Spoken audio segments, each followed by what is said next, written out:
మార్కెట్లో చూడండి లైన్ ఆటోలు అయితే జామ్ అయిపోయినాయి. బోయినపల్లి మార్కెట్ లైట్గా వర్షం స్టార్ట్ అయింది. అయితే మా షాపు అన్నీ లోపల కొట్టినాం వర్షం వస్తే. పల్లికాయ కూడా లోపలనే కొట్టినాం. గుమ్మడికాయలు ఉన్నాయి, దోసకాయలు ఉన్నాయి. దోసకాయలు అయితే కొనటోళ్ళు ఇవ్వలేదు.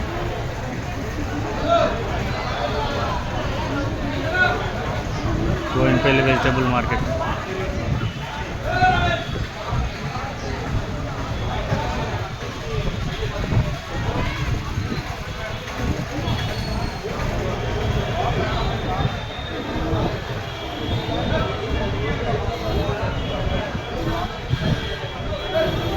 మా దగ్గర ఎప్పటికైతే 365 రోజులు గుమ్మడికాయలు అయితే దొరికేస్తాయి.